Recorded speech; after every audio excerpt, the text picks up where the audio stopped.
We are campus story again. We're talking of the pandemic, one of the pandemics on our higher institutions. Why should a student kill himself or herself? What is suicide? I think Lucy has a better explanation. Well, suicide, as you may know or you may not know, so suicide is the taking of one's life by an individual.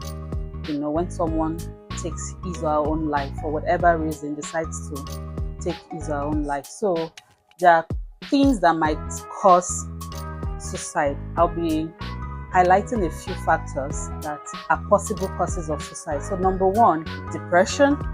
So an individual can be depressed, and in that depression, without having the right support system, can start entertaining suicidal thoughts. Also, financial issues, financial constraints, maybe debt, maybe a loss of job.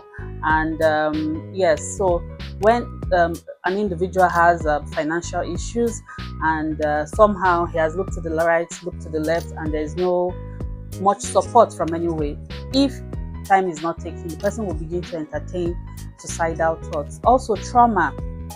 So an individual that might have gone through childhood trauma that was not addressed completely, was not addressed properly, maybe as a child. So that person can grow with that mind, with that post-traumatic experience, and if time is not taken, it can really lead to a total breakdown in the person's health. Also, physical ill health. When someone is sick, has been sick for a while, like for a very long time, and it has not been, whether for any reason, no attention, no medical attention, no care, and it's as if there's no hope. One can fall into depression, begin to entertain suicidal thoughts, feeling that there's no hope. The best thing to do is to just, take one's life. So, also drug is especially amongst young people, drug abuse, substance abuse can lead to suicidal thoughts. So these and many more. The economic system, loss of family member, yes, and heartbreak also can lead to depression. Depression is a major issue. Depression, which in turn can cause suicidal thoughts. So these and many more are causes of suicide. So we'll be talking about how to mitigate it. For me, support system is very, very important. If you have a very good support system, people you can always talk to. Sometimes bottling up a lot with no avenue to express them can really, really be too much on some individuals. So if you have one or two support systems, family, friends, even the community, even religious body as well, can help you, go through your tough moments or tough times. Another thing is, if there are institutions for mental health, if the government or individuals take mental health solutions seriously, it will really, really help. So, like things like, if people get to have opportunities to have therapy, it could help. So, because some of these things don't just happen at once.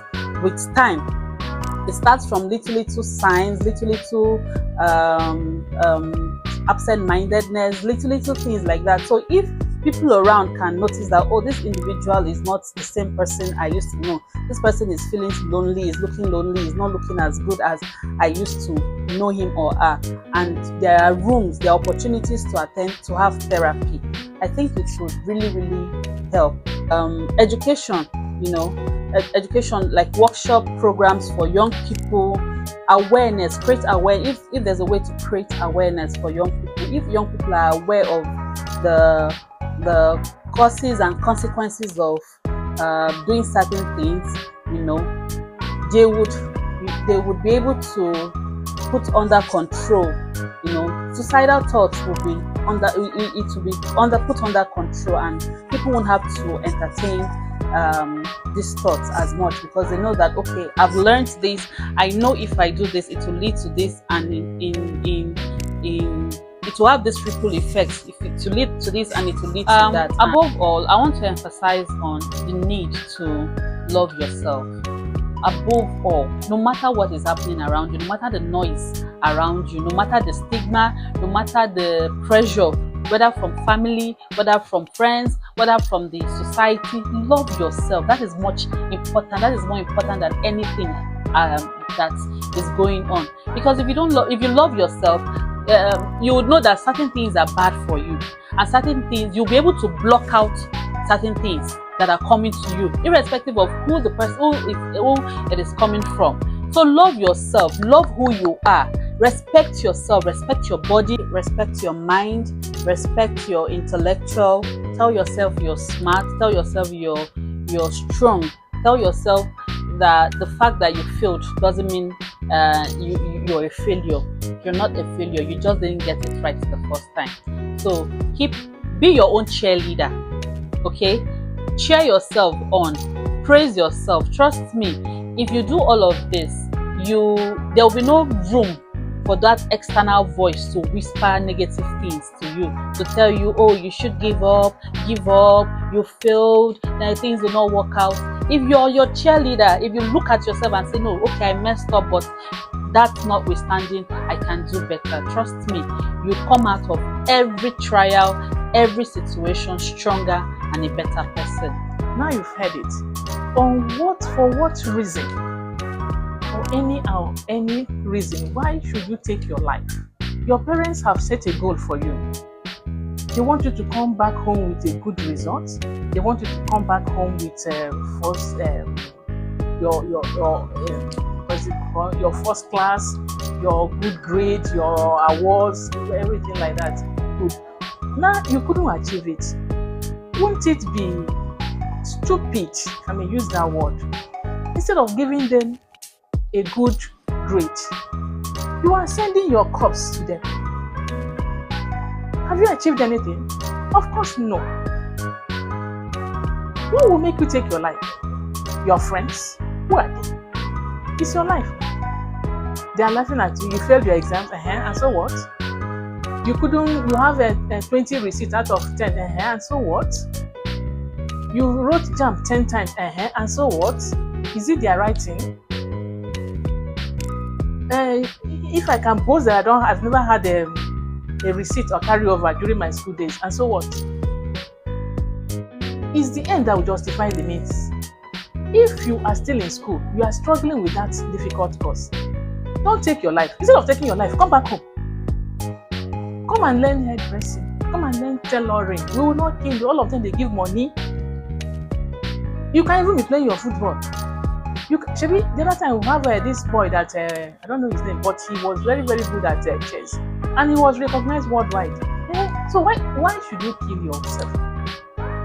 You couldn't pass your exam, GNS 101, and so what? That lecturer is harassing you. He say over his dead body, will you graduate? Leave the school for him, like come back home. So parents, I think you can hear me too. Don't set a standard that will kill our children. We prefer them alive, no matter what. Don't tell them something like, if you don't pass, don't come back to this house. Where will they go to? Did you pass? Let's see your results. Don't tell them, see your mates are doing well. How many times will I pay for JAMB? Keep paying, The ones who don't have children don't have anybody to pay for. If it's too much, put him in a threat. Don't threaten him, don't curse him, don't harass him. Don't compare him with another person. Please. He's not doing well in mathematics, the other person is doing well in mathematics, and so what? They were not born on the same day, they didn't come with the same destiny. Please stop saying those intimidating words. Look at your friends, they are doing well. They're just good for nothing. Papa, it's too much. Help our children. And you students, please, don't give up. We don't want to hear the death of a student anymore. If you are hungry, go home. If you can't succeed, just don't kill yourself. That's just all. Don't kill yourself. By the time you join good organizations in school, you join the Rotary Club, join the NIFES, join the Muslim Students Association, you must get help. Learn how to talk to somebody. Somebody will hear you out. Thank you for listening.